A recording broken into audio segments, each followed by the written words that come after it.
She was invisible, and then she was a target.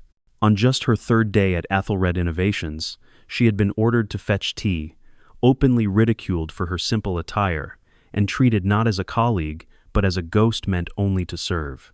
They saw a plain woman in a white blouse and dark slacks, a figure so unassuming she might as well have been part of the beige office furniture. They were about to learn how profoundly wrong they were. The morning had begun with the cold, impersonal hum of ambition that permeated the New York City air. Alara Vance, 28, stepped through the revolving glass doors of the Ethelred Innovations Tower, her reflection a fleeting, simple shape against the gleaming marble and chrome of the lobby. The building, a monument to cutting-edge technology and ruthless corporate strategy, was the crown jewel of Sterling Holdings, the global empire owned by her father. But here, inside its steel and glass heart, she was no one. Her plain white blouse was tucked neatly into dark, practical slacks. Her dark hair was pulled back into a low, severe ponytail, not a single strand daring to escape its disciplined hold. She wore no makeup, her face clean and pale under the harsh, recessed lighting. No jewelry adorned her wrists or neck, save for a plain, functional watch. There was a quiet intensity in her steady gray eyes, a focused stillness in the way she carried herself, as if she were moving through a world she was observing with detached, scientific curiosity. She had been hired incognito into the Human Resources Department 3 days prior, a deliberate move to understand the company's inner workings from its very foundation. No one knew she was the daughter of the chairman, Orion Sterling. No one knew that, years ago, she had earned a third-degree black belt in Aikido, her name once whispered with respect in national dojos. To the employees of Ethelred, she was just the new girl. Her ID badge, clipped unceremoniously to her blouse, read, Alara Vance, HR Associate, a title that rendered her both insignificant and vaguely threatening, like a librarian who might enforce silence. She was, by all appearances, utterly and completely out of place. The open-plan office on the 17th floor was a hive of controlled chaos. Keyboards clacked in a frantic, uneven rhythm, phones pinged with relentless notifications, and the low murmur of conversations about deadlines and weekend plans filled the air. Alara's desk was a small, isolated station in a forgotten corner, already piled high with thick policy manuals and stacks of employee files waiting to be digitized. Her new co-workers, a seamless blend of sharp-suited veterans who moved with predatory confidence, and trendy newcomers in expensive sneakers and ironic t-shirts, barely glanced her way as she began her morning ritual of sorting through paperwork. She was a background element, a piece of scenery in the drama of their own careers. But the atmosphere shifted palpably when Kalen Thorne made his entrance. He didn't walk into the office. He strutted, a conqueror returning to his domain. In his mid-30s, with meticulously gelled hair, a suit so perfectly tailored it looked molded to his body, and a permanent smirk that screamed entitlement, Kalen was the team leader and the office's unofficial alpha. He dropped a heavy stack of reports onto the central conference table, the sound echoing like a gavel, and scanned the room with bored authority. His eyes, cold and assessing, swept past faces he knew until they landed, with pointed deliberation, on Alara. "Hey, you're from HR, right?" His voice was loud, laced with a mocking tone that commanded the attention of the entire floor. The chatter died down instantly. Heads turned. Alara looked up from the file she was reading, her expression neutral. She gave a slight, almost imperceptible nod. Kalen's smirk widened. "Good. Make me some ginger tea, 2 sugars. And my lunch delivery is arriving at 11. Go down and grab it for me, will you?" A wave of snickers and muffled laughter rippled through the office. Eyes glinted with cruel amusement. It was a classic power play, a public hazing ritual to establish dominance, and Alara was the perfect, unassuming target. Her pen hovered over a line of text for a fraction of a second. Inside, she felt no anger, no humiliation. Instead, a cold, clinical observation took root. She cataloged the smirks, the whispers, the averted eyes of those who knew it was wrong but wouldn't dare intervene. This was the rot her father had suspected, the subtle decay of respect that could cripple a company from within. She stood, the movement fluid and unhurried. "Of course," she said, her voice quiet but clear. She walked toward the kitchenette, her steps even, her posture erect. The laughter followed her, sharper and more relentless now that she had complied so easily. As she meticulously prepared the tea, letting the bag steep for precisely 3 minutes, she could hear the whispers from the main floor. When she returned, mug in hand, Serafina Croft, a woman in a vibrant red dress that probably cost more than Alara's entire wardrobe, leaned across the conference table. Her designer heels tapped a restless, impatient rhythm on the polished concrete floor. Serafina held up a glossy employee handbook, waving it toward Alara with a dismissive flick of her wrist. "You might want to read this, sweetheart," she said, her voice syrupy but laced with venom. "It says professional attire, not whatever you found in a laundry basket." The room howled. Some people clapped softly. A few, including a junior analyst named Brielle, brazenly pulled out their phones, snapping photos of Alara's plain slacks and simple blouse. The humiliation was now a spectator sport. Kaylin grabbed the handbook from Serafina, flipping it open with a theatrical flourish and a wide grin. "Page 32, dress code," he read aloud, his voice booming with false authority. "Maybe HR can send you a memo on its own policies." Alara set the tea down on the coaster in front of him. Her fingers lingered on the warm ceramic for a moment, her knuckles turning pale as her grip tightened slightly. It was the only outward sign of the immense control she was exerting. She adjusted her ID badge, her gaze flicking from Kaylin to Lisa, her eyes sharp and steady, holding their smug stares for a heartbeat longer than was comfortable. Then she turned, walked back to her desk, and sat down, her hands folding neatly in her lap.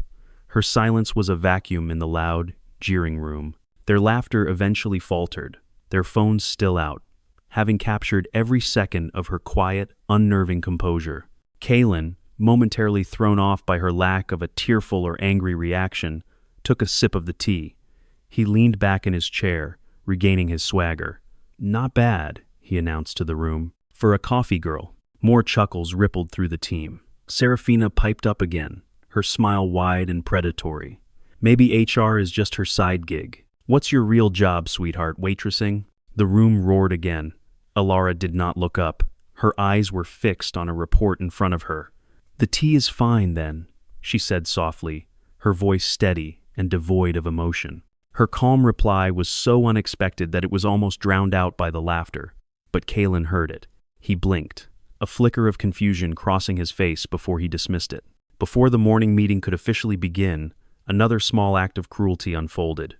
Brielle, the young analyst with a nervous laugh and a habit of twirling her hair, approached Alara's desk with a stack of misplaced files. She was clearly trying to curry favor with Kaylin and Serafina. "These were on the printer," she said, her voice performatively loud. "Guess you forgot them, huh?" Typical newbie.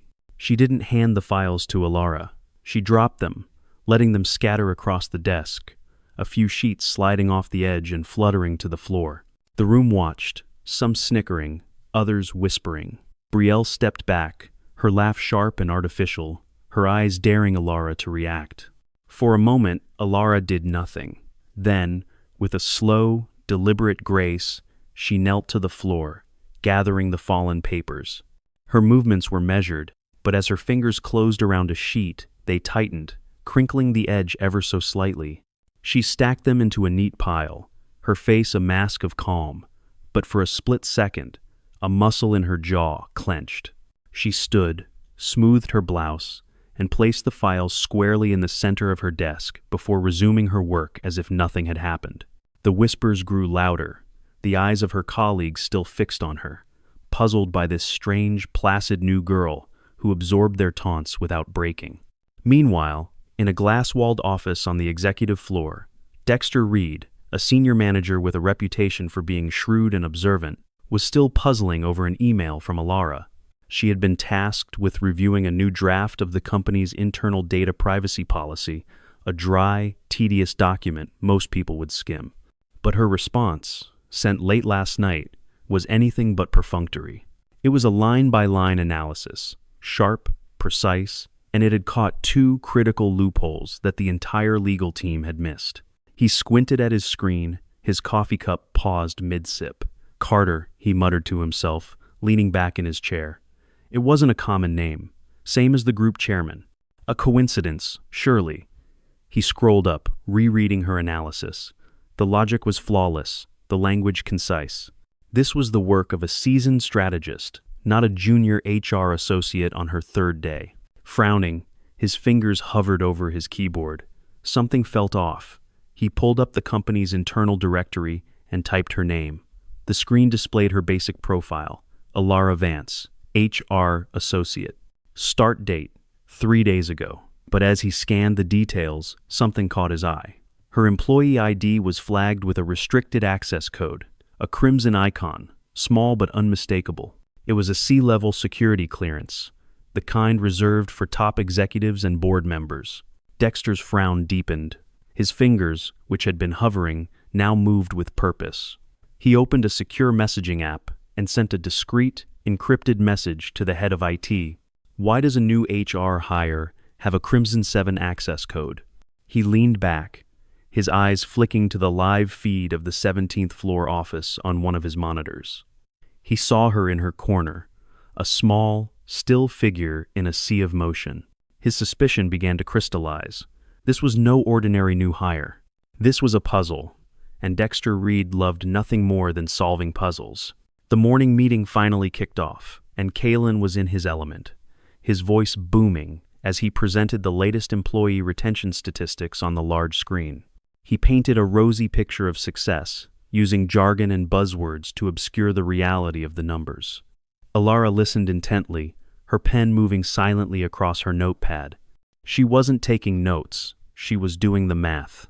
She circled figures that didn't add up, drew lines connecting inconsistent data points, and in minutes, she saw it. A gaping hole in his logic, a deliberate miscalculation designed to inflate his team's performance. When Kalen smugly opened the floor for feedback, Alara raised her hand. The room fell quiet for a split second, surprised that the meek new girl would dare to speak. "There's an error in the turnover rate calculation," she said, her voice even and clear, pointing to the slide with her pen. "The formula you've used doesn't account for seasonal contract terminations. The actual rate is off by nearly 15%. The air in the room seemed to vanish. Kalen's face, which had been a mask of smug satisfaction, contorted into a dark scowl of pure rage. The public humiliation, the questioning of his competence by this nobody, was more than his fragile ego could bear. The storm that had been brewing all morning was about to break. And Alara, calm and composed in her corner, was ready for it. She had seen the rot, and now it was time to see just how deep it went. A thick, uncomfortable silence descended upon the room. Kalen's face, which had been a mask of smug satisfaction, was now a canvas of disbelief, slowly darkening into rage. The public challenge, the sheer audacity of it coming from the mousy woman in the corner, had struck him like a physical blow. He was Kalen Thorne. People didn't correct him. They applauded him. A dark flush crept up his neck, staining his skin a blotchy red. His smile was gone, replaced by a tight, bloodless line. His voice, when he spoke, was low and menacing, a predator's growl that sent a chill through the room. "Excuse me?" he purred, the words dripping with manufactured calm. "What did you just say?" Alara met his gaze without flinching. Her pen was still held loosely in her hand, pointing at the screen as if it were a lecturer's pointer. "I said your calculation is incorrect. The data is misleading. By failing to exclude temporary contract endings from the permanent employee turnover metrics, you've inflated the retention rate by 15%. The reality is, our department is underperforming significantly." Ebu? Every word was a perfectly aimed stone, striking the fragile glass of his ego. The room held its collective breath. This was no longer a simple correction, it was an execution. Seraphina Croft, ever the loyal sycophant, broke the silence with a sharp, derisive laugh. "Oh please, what would she know about advanced metrics? She probably got her numbers mixed up with her grocery list." Brielle chimed in with a nervous titter, twirling a lock of her hair. "Yeah, Kalen's been doing these reports for years. I'm sure he knows what he's doing." But the damage was done. A few of the more data-savvy analysts in the room were already looking at the screen with new, critical eyes. They could see it now, the obvious flaw she had pointed out. They didn't speak, but their subtle shifts and exchanged glances were a silent verdict. Kalen saw it too. He saw the doubt creeping into the faces of his team. His fury, no longer contained, boiled over. He took a step toward Alara's desk, his fists clenching at his sides. "You are a junior associate who has been here for 72 hours, he spat venomously. "Your job is to file paperwork and stay quiet, not to question my work in front of my entire team. Do you understand me?" Alara slowly lowered her pen. She did not shrink back. She simply looked at him, her gray eyes holding a depth he couldn't fathom. "My job," she replied, her voice still infuriatingly calm, "is to ensure the accuracy of the information handled by this department. That report is inaccurate." Before Kalen could retort, the meeting's scheduled time ran out, and people began to shuffle uncomfortably, eager to escape the toxic atmosphere. Kalen shot her one last look, a silent promise of retribution, before turning and storming out of the conference room. The crisis was averted for now, but Alara knew she had just painted a much larger target on her back. The injustice, however, was not confined to her immediate team. It was woven into the very fabric of Athelred's culture. Later that day, she was tasked with delivering a set of sensitive, hard-copy documents to the executive floor, a task deliberately assigned by a resentful Kalen. Her arms laden with heavy binders, Alara made her way to the main elevator bank. She pressed the call button for the VIP elevator, the one that went directly to the C-suite, its doors made of gleaming, polished steel. As the doors slid open with a soft, expensive hum, she moved to step inside. Her path was immediately blocked by a sharp, manicured hand. "I don't think so," a cool voice said. Alara looked up into the face of Genevieve, a senior director in her 40s, known for her sharp blazer and even sharper attitude. Genevieve's eyes raked over Alara's simple attire with undisguised contempt. A few other executives, standing behind her in the plushly carpeted elevator, chuckled softly, their expensive leather briefcases gleaming under the lights. "This elevator is for important people," Genevieve continued, her voice dripping with disdain. "People whose time is actually valuable. The freight elevator is at the end of the service corridor. Use that instead." Alara looked from Genevieve's condescending face to the binders in her arms. She could have argued. She could have pointed out the inefficiency of her taking the long route. She could have simply stated that she was delivering documents to their floor. But she knew it would be useless. This wasn't about efficiency. It was about power. It was about reinforcing the hierarchy. This was another test, another piece of data for her silent investigation. Her arms tightened around the folders. She gave a small, stiff nod, stepped back, and turned away from the gleaming steel doors as they slid shut on Genevieve's triumphant smirk. Her laugh, high and cruel, echoed in the hallway as the elevator ascended. Alara walked the long, sterile corridor toward the service entrance. The air here was different, colder, smelling faintly of cleaning supplies. She found the freight elevator, a large, rattling metal box with scratched walls and flickering fluorescent lights. It was slow, noisy, and undignified. As she rode it up, the weight of the binders seemed to press down on her, a physical manifestation of the contempt she had been shown all day. She didn't feel anger. Anger was a hot, useless emotion. What she felt was a cold, hardening resolve. This was what her father had feared. Not just bullying, but a systemic culture of elitism that stifled collaboration and judged worth based on superficial signifiers, the right suit, the right elevator, the right name. A culture like this couldn't innovate. It could only stagnate and devour itself. In the stairwell on her way back down, she passed a maintenance worker, an older man with a kind, weary face, who nodded at her respectfully. The simple gesture of human decency was so starkly different from what she had experienced on the executive floor that it almost made her stop. He saw a person. They saw an obstacle. Her patience was not weakness. Her silence was not submission. It was observation. It was the gathering of evidence. Every slight, every jeer, every act of condescension was a piece of a larger, damning report she was compiling in her mind. Upstairs, Dexter Reed's secure messenger pinged. It was the head of IT. The message was short and chilling. DR. The Crimson 7 code on Vance's profile is authentic. It was authorized directly by the chairman's office. Profile access is locked. Not even I can see the full file. My advice? Tread carefully. Dexter's pulse quickened. Authorized by the chairman's office. His gaze drifted back to the monitor showing the 17th floor. He saw Kalen Thorne stride over to Alara's desk, his posture radiating aggression. He watched as Kalen dropped another towering stack of files onto her small workspace. He couldn't hear the words, but he could read the body language. It was a public act of dominance, a way of burying her under menial work to punish her for her earlier defiance.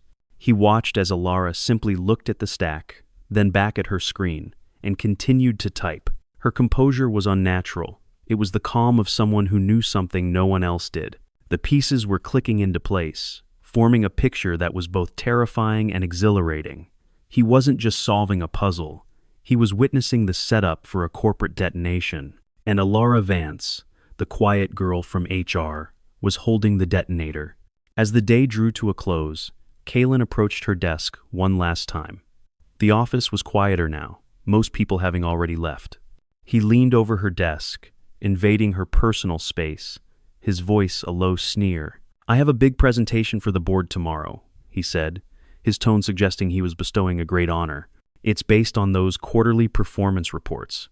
They're a mess, full of boring numbers that need to be double-checked and formatted." He gestured to the massive stack of reports he had dumped on her earlier. "Since you're so good at finding errors," he said, infusing the word with sarcasm, "you can stay late and get them ready for me. I want them perfect. On my desk by 7 a.m. He didn't wait for an answer. He turned and walked away, confident that he had put the upstart rookie back in her place. He had no idea he had just made the biggest mistake of his career. He had just handed the company's hidden heir all the evidence she needed and the authority to review it. Alara looked at the mountain of paper. A very faint, almost imperceptible smile touched the corner of her lips for the first time that day. The storm was coming, and she was ready to be its center. The office was a tomb of hushed whispers and flickering screens long after the sun had set. Alara sat alone in the sterile glow of her monitor, the city lights of New York, a glittering, distant tapestry outside the vast window. The mountain of reports Kalen had dumped on her desk was not a punishment. It was a gift. She worked with a silent, focused intensity that was almost predatory. This was her element. Not the politicking or the social maneuvering, but the cold, hard certainty of numbers. She didn't just check the data, she cross-referenced it, dissected it, and reassembled it. She unearthed discrepancies, traced misattributions, and uncovered a pattern of deliberate obfuscation that went far beyond a simple miscalculation. Kalen wasn't just incompetent, he was actively manipulating the data to paint a false narrative of success. Each error she found was a nail, and with each one, she was building the coffin of his career. By 3 a.m., she had a new report, a single, devastatingly concise page of corrections and annotations. She saved the file, locked her computer, and leaned back, her face an unreadable mask in the darkness. The trap was set. The next morning, the atmosphere in the main boardroom was electric, with a tension that was almost palpable. This wasn't just a departmental update. It was a presentation to several senior executives, including the COO. The air smelled of expensive coffee and low-level anxiety. Kalen stood at the head of the long, polished mahogany table, preening. He had on a new, even sharper suit, and his confidence was practically a physical force in the room. He believed he had successfully neutered the threat from the new HR girl, burying her under a mountain of paperwork while he took the stage. Alara slipped into the room just as the meeting began, taking a seat at the far end of the table, away from the center of power. She was, as always, unassuming in her simple white blouse, a stark contrast to the power suits and designer dresses surrounding her. She placed a single, slim folder in front of her and folded her hands, her expression placid. Dexter Reed, sitting near the head of the table, watched her entrance. He saw her folder and noted its thinness. He felt a thrill of anticipation. He wasn't watching Kalen, he was watching her. Kalen began his presentation, his voice smooth and confident. He moved through the slides with the practiced ease of a master salesman, weaving a compelling story of growth and achievement. The executives nodded, their faces reflecting mild approval. He was good at this, the performance of competence. He clicked his remote, and the key slide appeared on the massive screen behind him. Quarterly employee retention. A success story. It was the same slide from yesterday, with the same flawed 15% inflation.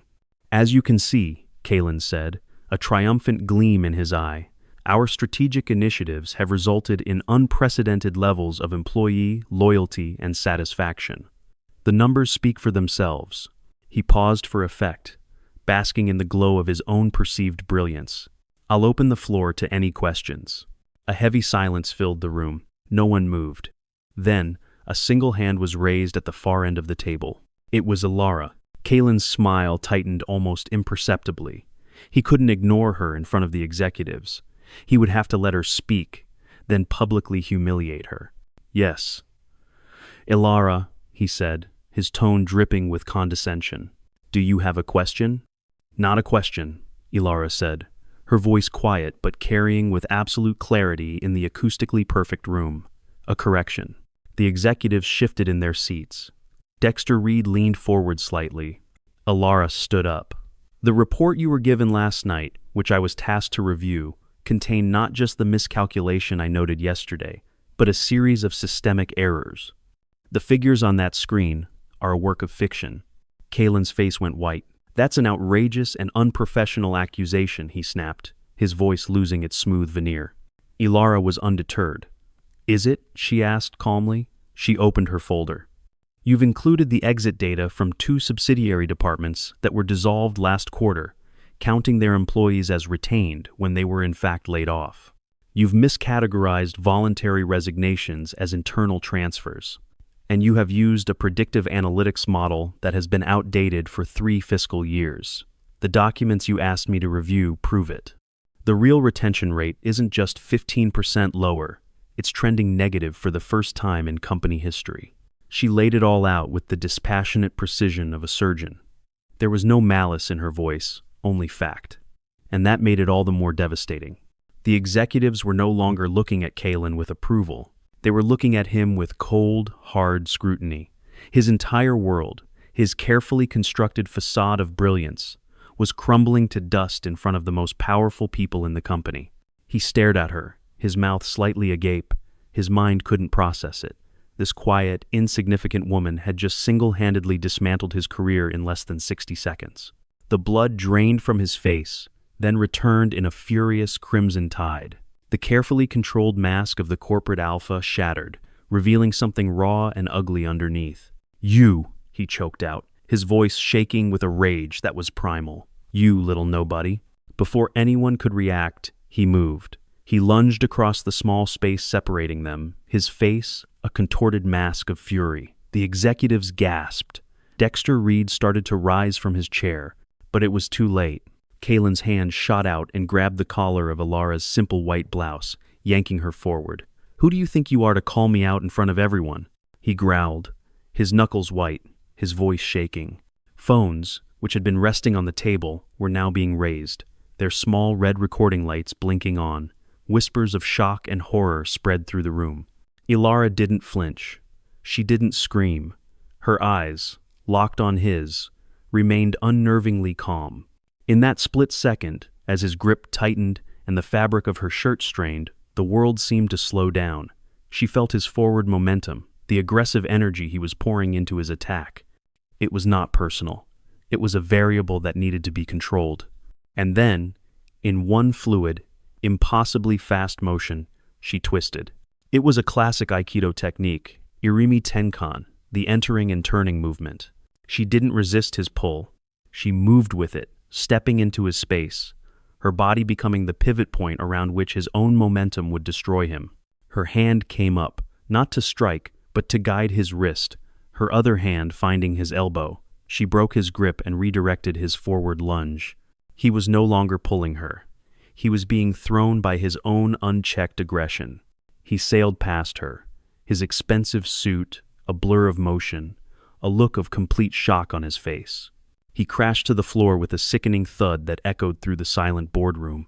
He landed hard, the air knocked out of his lungs, his pride lying in shattered pieces around him. The room froze. Mouths hung open. The phones were still recording, now aimed at the pathetic figure of Kaylin Thorne sprawled on the floor. The silence was broken by a shrill, piercing shriek. It was Seraphina Croft. She leaped to her feet, her red dress flashing, her finger pointing accusingly at Alara. "You can't just attack people," she shouted, her voice trembling. She turned to the stunned executives, trying to rally them. "She's dangerous. What kind of HR hire is that? She assaulted a manager. Get security." The crowd murmured, some nodding in confused agreement, others still filming, their lenses angled for a better shot of the chaos. Alara ignored them all. She calmly straightened her blouse, smoothing the wrinkles where Kaylin's hand had been.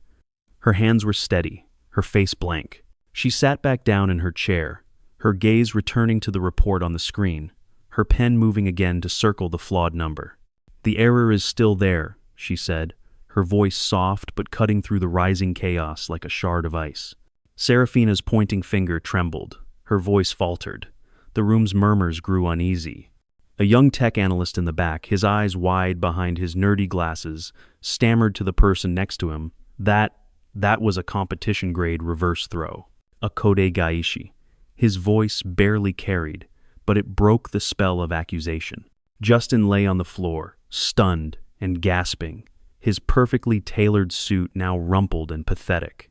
The other employees exchanged frantic, shocked glances. The tension in the room was thick enough to choke on, a volatile mix of fear, awe, and uncertainty. Everyone was waiting, breathless, for what would come next. And just as Mrs. DeWitt, the stern HR manager, burst into the room, summoned by a panicked text from Seraphina, the main boardroom doors swung open again with a heavy, authoritative sound that silenced everyone. The man who entered the boardroom commanded silence, not with a word, but with his very presence. He was tall and impeccably dressed in a charcoal gray suit that spoke of quiet, generational wealth. His hair was silver at the temples, and his eyes, a shade of gray strikingly similar to Alara's, were sharp enough to cut glass. He moved with the unhurried, absolute confidence of a man who owned not just the building, but the entire world it stood in. It was Orion Sterling. The room went dead silent. The low murmur of whispers, the frantic tapping on phones, the shrill accusations from Seraphina, it all ceased as if a switch had been flipped. Kaylin Thorne, still struggling to push himself up from the floor, froze, his face a mask of dawning horror. Mrs. DeWitt, the HR manager who had stormed in ready to deliver a lecture, stopped in her tracks, her clipboard held rigid in her hand. Orion Sterling's gaze swept the room, taking in every detail with cold, analytical precision. He saw the stunned faces of his executives. He saw Seraphina, her finger still pointing, her mouth agape. He saw his daughter, sitting calmly at the table as if nothing had happened, her posture perfect.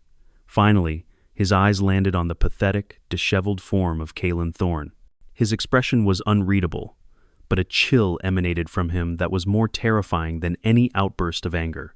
He walked slowly, deliberately, to the head of the table. He did not look at his daughter. He addressed the entire room, his voice low, but carrying an immense weight of authority that filled every corner. "The woman you just disrespected," he began, his voice a low, deliberate rumble.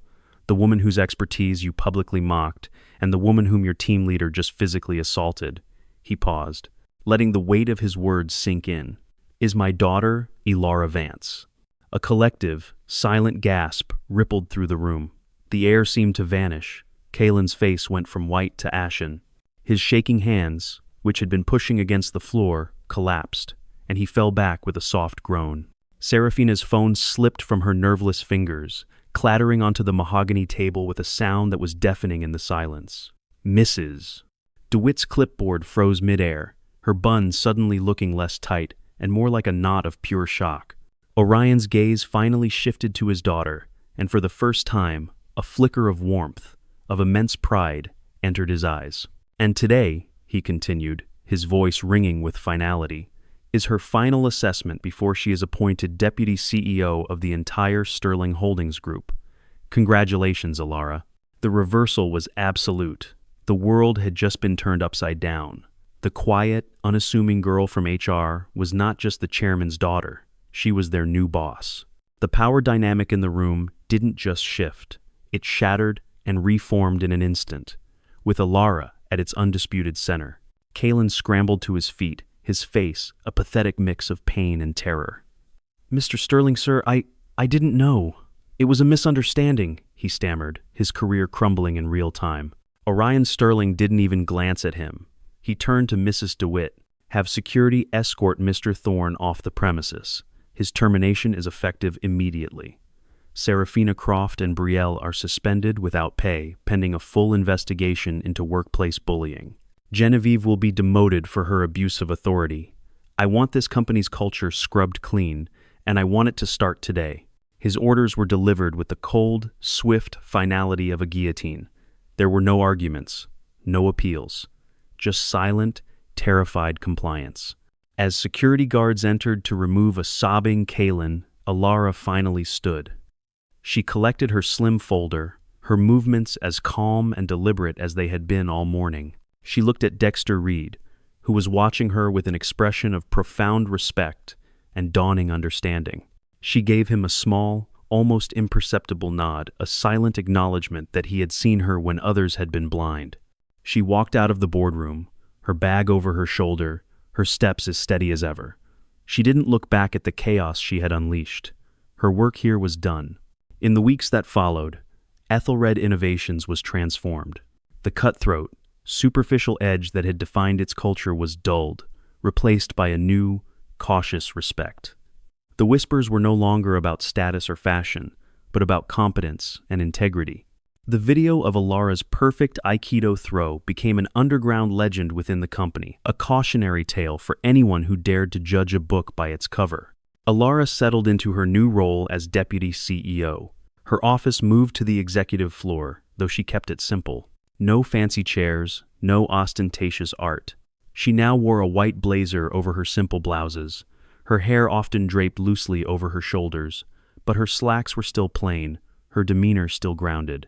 In meetings, she spoke softly, but her words were sharp, her insights undeniable.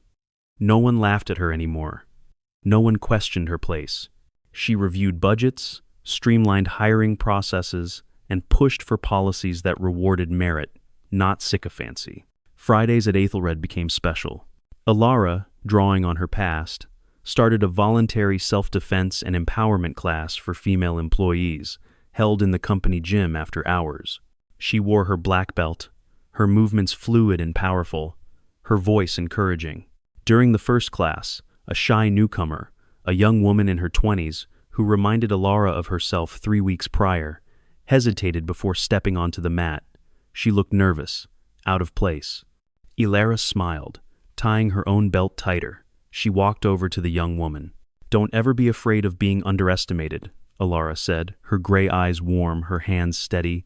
"Sometimes, it's the greatest advantage you can have. It lets you see people for who they truly are."